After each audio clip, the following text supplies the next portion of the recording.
Good day, viewers. I'm Felicia Libert, and I'm here with Permanent Secretary in the Ministry of Agriculture, Huey Sargeant. Mr. Sargeant, how are you? I'm very well, Freddie. Very well. Okay, we're here to talk about your retirement. You're supposed to retire on the 31st of October. Yes. Okay, how long have you been working as Permanent Secretary? I started as permanent secretary in 2017. It would have been September 2017 was my first month in office as permanent secretary of agriculture, marine resources, natural resources, a couple other subjects as well as disaster management at that time. And what was your job before that? Previously, I served as director of information for the Department of Information. So I served in that position for a rather long time. And then I got the opportunity to be the permanent secretary in the Ministry of Agriculture. It was a challenging task at the time, but the persons that would have recommended and asked for me to be in that position seemed to have some confidence in me. So I said I'll give it a shot.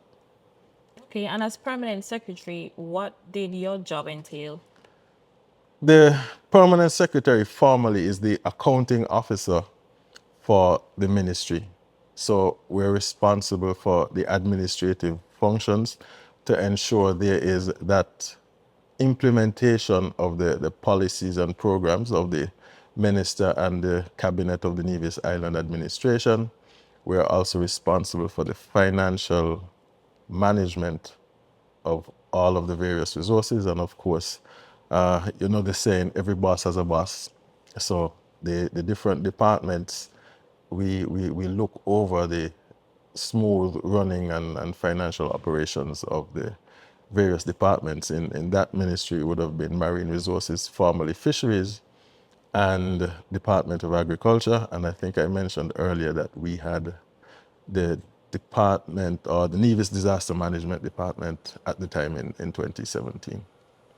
Okay, what has been some of the challenges you faced as Permanent Secretary?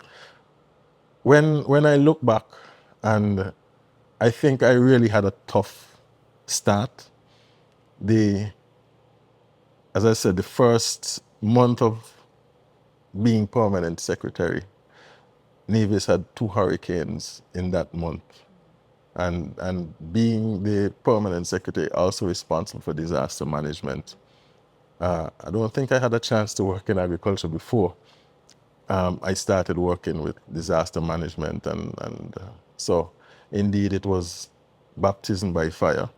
The other major challenge would have been having to have agriculture and still disaster management function during the pandemic. So those were two of the major challenges that I think I would have faced in that time period. It has been about 7 years. 7 years. And there are a number of other challenges. One of the other challenges that I think I faced, and I guess I took this on personally, was the cost of food and locally produced food on the island of Nevis. And it's still a struggle. But I'm of the opinion that we're supposed to be able to have locally produced food that is affordable to the majority of people on the island of Nevis. Okay. Are there any projects that you wish you would have completed or haven't completed? Agriculture and agriculture is a dynamic sector. Uh, One of the major projects that is still to be completed, that would have come up during my tenure, would have been the broiler project.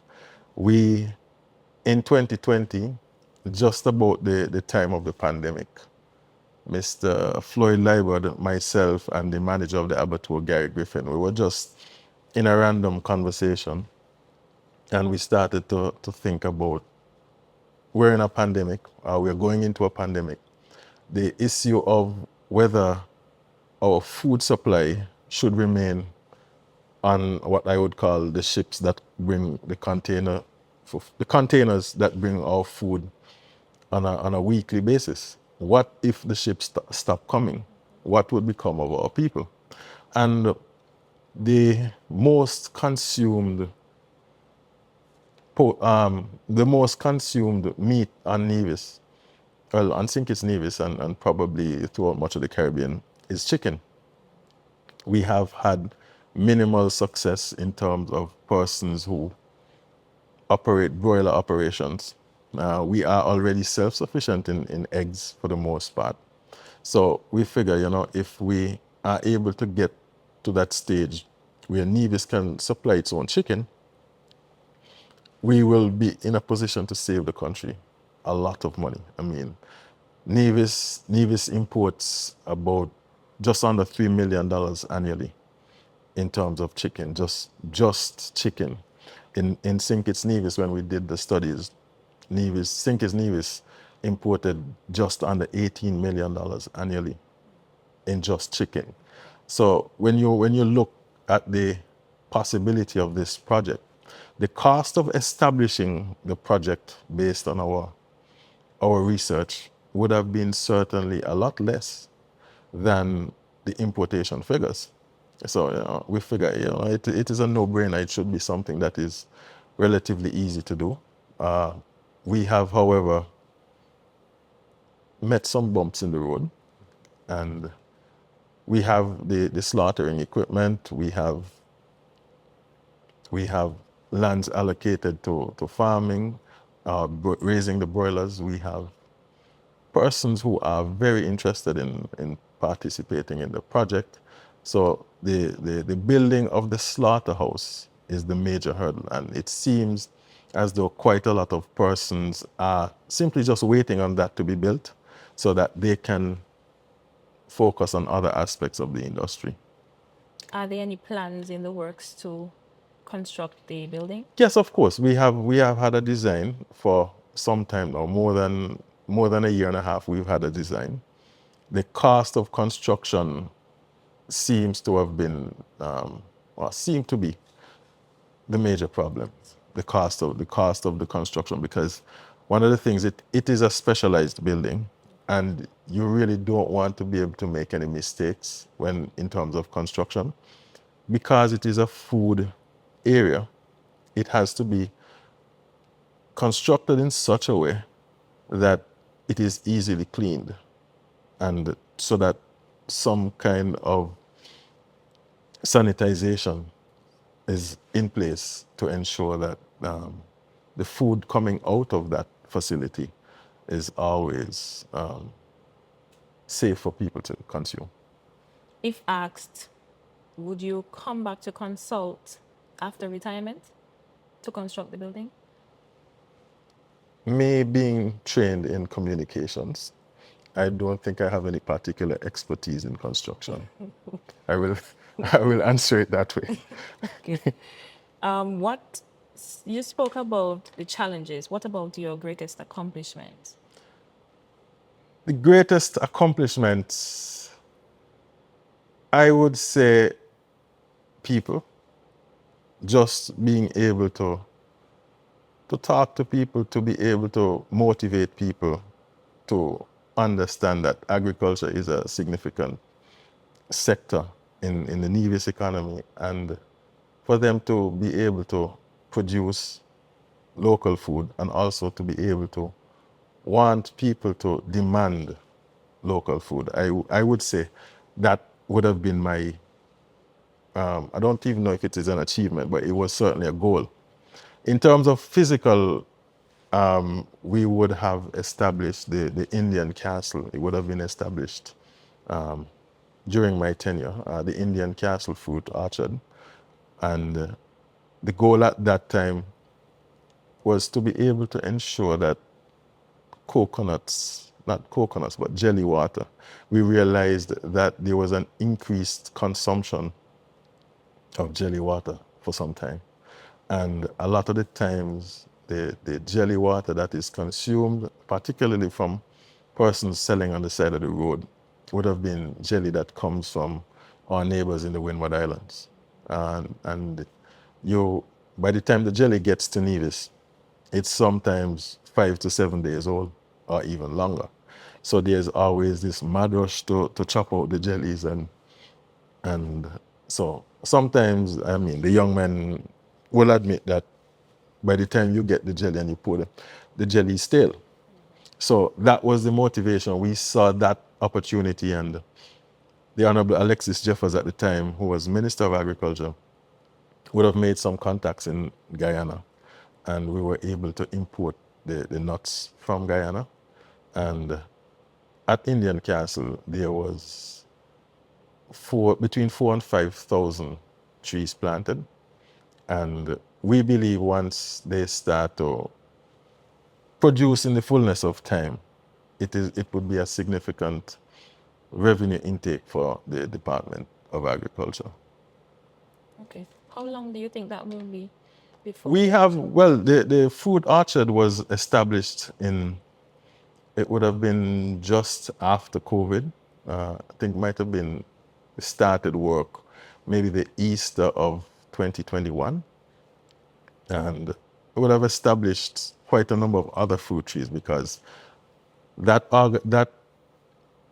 fruit orchard, that location, we wanted to be able to preserve a lot of the traditional trees, things like mansiport, things like sugar apple, saursop, tangerines, shaddock, those types of fruits. Mangoes are there as well. We have some sugar cane, because it turned out to be somewhat of a tourist attraction, because persons kept going and kept becoming amazed, and that was a little bit of ticklish in terms of our operations, because it is supposed to be a farm, supposed to be an area that is producing, but then uncharacteristically it turned out to be a major attraction. Persons taking bus tours and all kind of thing.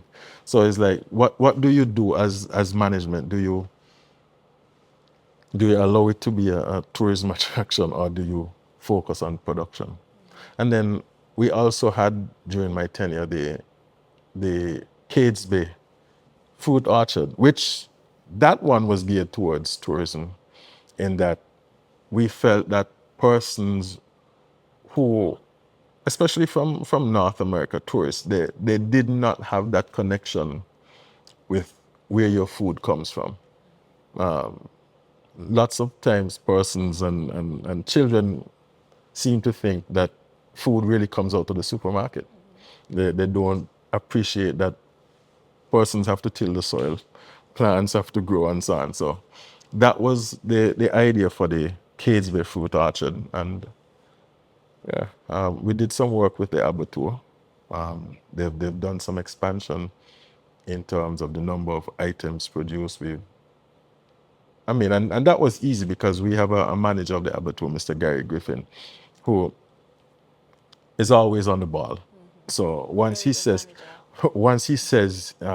Sarge, we need this, because I try my very best to get the necessary support from above me, in ministers and cabinet, to be able to ensure that he needs a freezer, he needs an extra saw, he needs anything that he would need, because I spoke earlier about the people demanding local produce and local meats, and there is a significant demand for the products of the abattoir.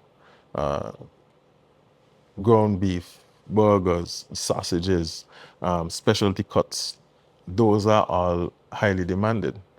And the challenge for the abattoir is the supply. We seem not to have enough animals for persons in our community to demand. So and then also as I'm talking, I'm thinking the establishment of the Lawrence and Parry food depot. That was another significant, and that too was part of the COVID response, because we wanted to be able to ensure that if there was an oversupply, there is storage, and that too has done very well. about the agro processing unit? The agro processing unit was indeed before, and I would not want to claim, but we would have also contributed to the maintenance, I know, during my tenure as well. There was the installation of a walk-in freezer over there, and that has helped significantly. For example, in terms of mango pulping, that is something that would have started, it would have, the actual pulping itself would have started during my tenure. However, the work, all the work and the credit for it happening would have gone to Minister Jeffers at the time, Minister Evelyn, who was permanent secretary before me, as well as Augustine Merchant, who would have contributed the mango pulper. So that machine in terms of mango pulping and the freezer became significant players, because once the season is over, sometimes the walk-in freezer is absolutely full with mango pulp, and it can last up to the next season. And so they continue to produce and expand in the variety of items they produce. And sometimes I'm afraid that the demand would outpace the supply of materials. And so they're doing quite well as well. That's good. Which has been more valuable in your career, in as permanent secretary of agriculture, education or experience? I would say experience. Experience, many people don't know, but I actually started off, when I started to work for the Nevis Island administration, I started off in agriculture. And that was in the mid 90s. So I remember when I took up the post as permanent secretary, there were many persons commenting about Huey Sargeant. This, or what does he know about agriculture? Working in media. Yeah. So I spent a good year and a half. And that is not a lot of experience, but I worked with persons such as Augustine Merchant, Samuel Powell, when Kelvin Swanston, Brian Claxton, Honorable Eric Evelyn, he was an extension officer at the time. So I would think I would have benefited significantly from their experience as well. So that is why I'm saying experience is not just my experience. And when I got back into agriculture, so it seems like I am now ending where I started. um, when I got back into agriculture, yes, I did have some experience in agriculture. Plus, when I worked at Department of Information, I had the portfolio of agriculture. So I was somewhat always involved. I knew what was happening in agriculture. And then Augustine Merchant is still alive. Unfortunately, Mr. Powell has passed. And you had other persons in the field of agriculture who I got on well with, some of the farmers and so on. So whenever there are certain challenges that came up, I am able to reach out to them and to be able to ask, well, what do you think about this? What do you think about that? And those experiences help to inform a lot of the decisions that I would have had to make.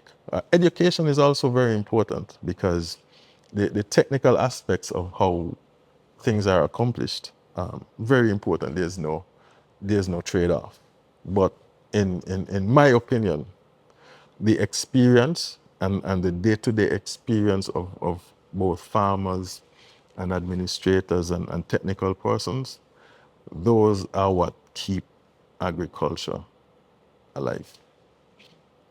Apart from those you've mentioned, are there any persons you want to thank who would have supported you throughout your tenure? I honestly don't think I have enough time to name all of the persons who would have supported me. I want to obviously thank my parents and close friends and family who would have been there for me sometimes. It's been frustrating. It's been a frustrating time sometimes, and then there were good times. I want to also say thank you to the Honorable Eric Evelyn, because I would have said this to him privately as well, that when I started in agriculture, those days you had to work. Once you got into the department, you were allowed to work in almost every section or every division of the department before you would have been placed in any one division. And I ended up working in extension, basically farmer outreach. But then Eric Evelyn was the communications officer.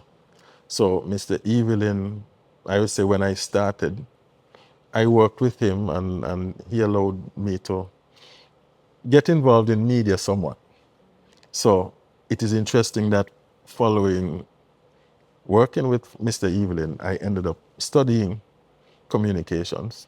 So I told him, I said, you know, you were there when I started and gave that push. When I came back, I was obviously assigned to the Department of Information. And then I still had the agriculture portfolio. So him and I, throughout my long career as a public servant, he was there. In 2017, he was permanent secretary and was looking to go toward the next level. He recommended me to being permanent secretary. So, I mean, if it's one person in the civil service who would have been there at almost every step of my career, it's the Honorable Eric Evelyn. And there were numerous other persons that I would have had to work with. And of course, I want to thank them. I'm going to, not so much of a public thanker, but you know, I will thank those persons privately.